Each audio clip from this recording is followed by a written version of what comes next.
Shalom, shalom, family. Yo, if you're gonna be doing any traveling this year, try to travel to some of these Hebrew events, man. Especially we got one in Dallas coming up, being hosted by the Key Is Me, Picture Israel and Shaya, Brother Shaya. Shalom, shalom, salute. They're putting on the Hebrew Wall Street, second annual Hebrew Wall Street and the Hebrew concert. June 10th through 11th. They're going to have a Shabbat service right before the concert. Then the next day is going to be a 5-hour event with all different types of vendors in the Hebrew community. I went last year, man. It was a really dope experience. I bought a lot of stuff there. Actually, I'll show you some clips on this video from my time there last year, just to give y'all an idea of what to expect. But really dope event. It's really cool to see Israel trying to come together, support each other, everybody trying to build righteous products in order to, like we have to get away from going to our oppressors to get what we need, right? Of course, we can't do that fully. We don't have the capacity or the means to do it fully. There are some things that we have to consider to continue going to them for. But while we do wait on the Most High to bring us back into the land and set things the way they're supposed to be, we can help each other make it that much easier to get along, right? As you all know, the black dollar circulates like paper, like thin air.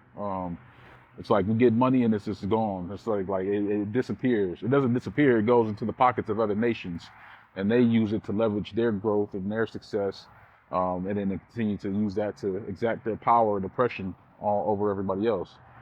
This is not even a black and white thing necessarily. This is more of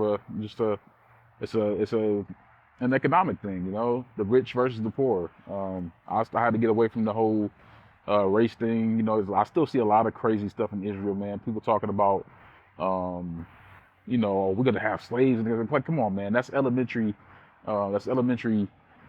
Israelite foolishness. Okay, that's camp doctrine.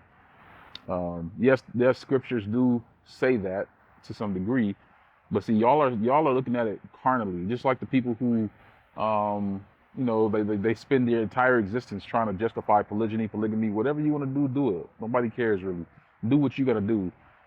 Your whole existence should not be based on proving that, though, right? Like that's like being able to practice polygyny is the sole requirement and desire of being an Israelite. That's carnality. The Most High does not like that. And he also does not like relishing in the thought of having slaves, especially the way a lot of you want those slaves to be treated. A lot of y'all have some wicked imaginations, and I'll just put that out there. I don't even like to use that word slave, but no, this is about treating people right. This is about knowing that first of all, we're all just a speck of dust. At the end of the day, from dust we came, to dust we shall return. I saw a picture. There were two graves, and it said rich and poor on each side of the grave. And it's simple, doesn't matter how much money you have. It doesn't matter how much material you have. You're going to the same exact place in this life. It's about how you treat people. It's about how you conduct business. It's about how you serve the Most High at the end of the day. Like I said, we're all going to the same place. And there's a lot of people in this world who would rather see a certain group of people at the bottom at all times.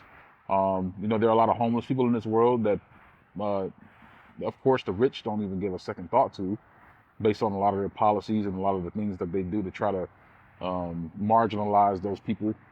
But even within Israel, we look down. A lot of people look down on poor people.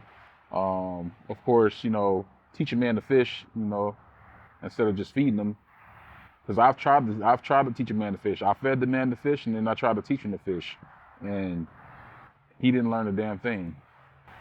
But at the end of the day, there's still people. We still have to try to have compassion and do what we can to, to help those people in whichever way we can. It could be something so small as even just to acknowledge them. How are you doing? Do you need anything? Bring them a plate, You don't have to put them up in the house. Maybe tell them, if they're really sincere, tell them how they can find their shelter and try to get them hooked up there. Um, there are so many different ways you could help people that don't take much more than just your time, um, and not that much money if you're going to do the monetary thing. So I'll just say all that to say, um, let's stop worrying so much about trying to prove who has the biggest kingdom, the biggest house, the most favor with the Most High. Because if you don't remember, the meek shall inherit the earth, right? Um, if you're on this paper chase just for the sake of acknowledgement of man, you're not doing this right, and that's just point blank period. You're not in it for the right reasons. You're not doing it right, and it's gonna net you nothing. It's vanity at the end of the day. All of this stuff is vanity, you know. And I speak as someone who has made a pretty decent amount of money in my life, um, and I haven't always done the best job of managing that money. Um, and I spend a lot of that money trying to help people. Like I said, I've gotten burnt a lot, but I'm not gonna stop helping people. I'm gonna be more cautious and about how I do it, from now on. But at the end of the day, um, none of this matters. Only thing that matters is your soul right? Is your spirit right? Are you pleasing the Most High? Because when it's your time, and you will have a time, none of that shit's gonna matter. The Most High does not award salvation based on how big your pockets are, or how big your bank account is. Matter of fact, a lot of people got a big shock when Bank of America said, "Oh, we don't know where none of your money is. Your money is just in the wind." People, 24 to 48 hours, people were in the dark about where their funds were. Why? Because they don't really have actual physical currency. You have dollar signs in the bank account that they can take away at any time. Look at Kanye West as an example.